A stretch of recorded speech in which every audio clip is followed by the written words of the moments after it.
खुलुमबाय फुंबिलिनि गोजोन हामलायनाय जासिबाय बाक्सा गेलफेजारनिफ्राय फोसावजानाय बड'लेण्ड खौराङाव नोंथांखौ बरायबाय। दिनैनि रादाबखौ फरायदों आं रामेन बर'आ।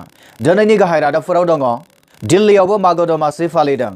नलबारि धमधमानि नानि हाथाया बायग्राजों भिर।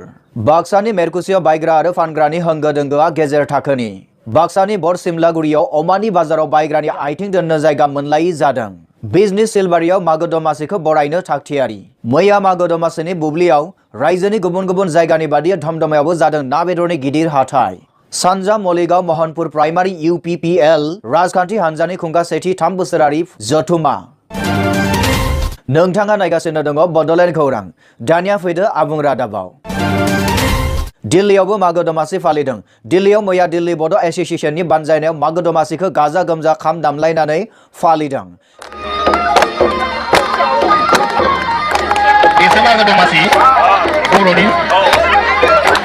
दिल्लीनि बिखायावबो बर'नि रैसुमै हारिमुखौ लाखिदों दिल्लीयाव थाहैनाय बर' फिसाफोरा।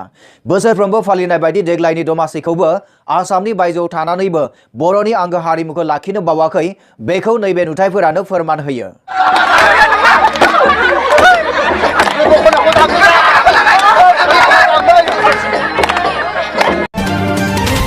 नोंथाङा नायगासिनो दङ बड'लेण्ड खौरां।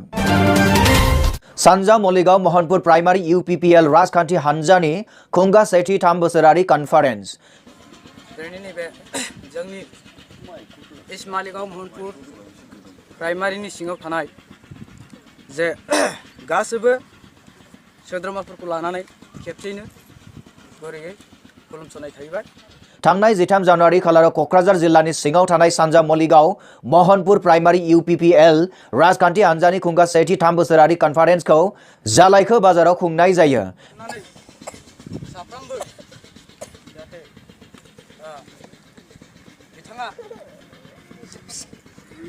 बे जथुमानि गेजेरजों गोजाम आफादखौ सिफायना गोदान आफाद दानाय जायो।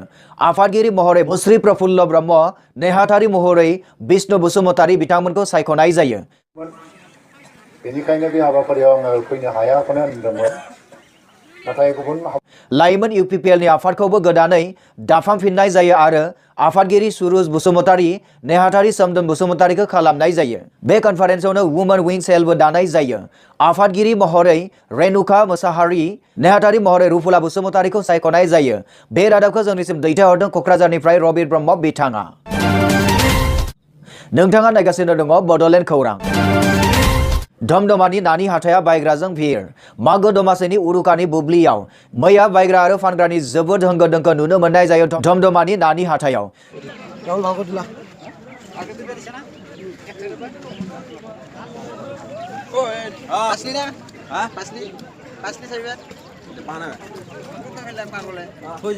जायगायारि नानि थाखाय मागो दमासिनि उरुखानि बुब्लियाव गुबुन गुबुन खनानिफ्राय बायग्रानि होंगो दोंगो जायो।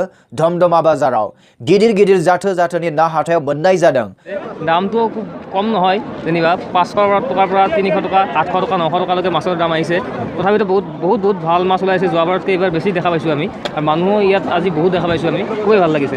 खायसे सियान फानग्राफोरा रासायनारि मुवा बाहायनानै नानि देरथायखौ बांहोनायनि सोंखारिनाय सोमजिदों।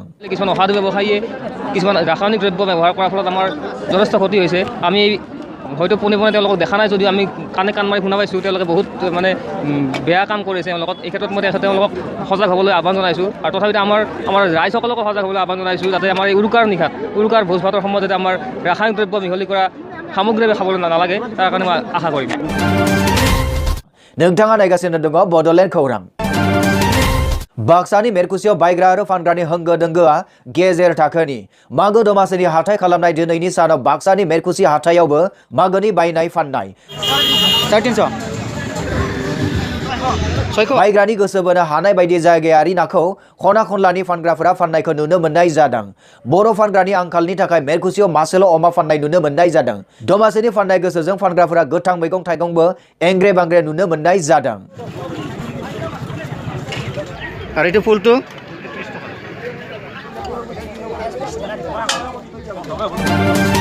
नोंथाङा नायगासिनो दङ बड'लेण्ड खौरां।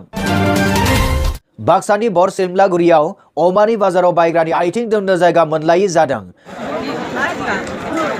मागो दमासिनि हराव खाना जानायनि बुब्लियाव मैया बायग्रा आरो फानग्रानि जोबोर होंगो दोंगो आथिं दोननो जायगा मोनलायै जानायखौ नुनो मोननाय जादों बाक्सा बर सोमलियागुरि हाथायाव नानि बाजाराव जायगायारि नानि आंखाल गैया फानग्रा आरो बायग्रानिबो बेल' नङा अमानि बाजारावबो अमा फानग्रा आरो बायग्रानि होंगो दोंगोखौ बांद्राय नुनो मोननाय जादों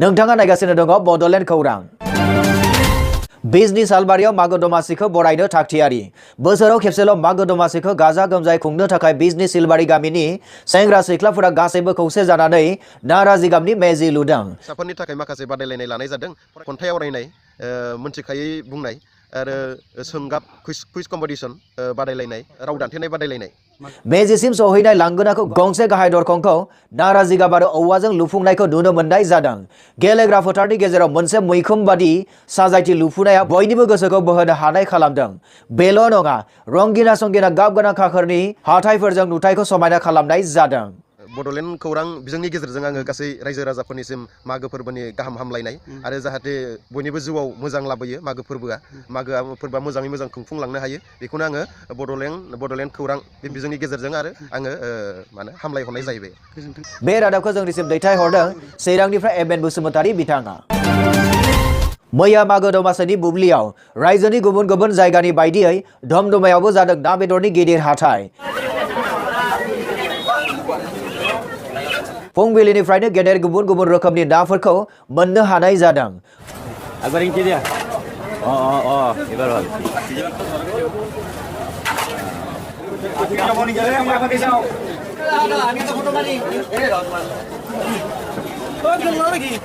खमैबो 12 किल' लिरथायनि बरालि नानि मोनफ्रोम किल'ग्रामाव 1500 रां भौकानाया मोनफ्रोमबो किल'ग्रामाव 850 रां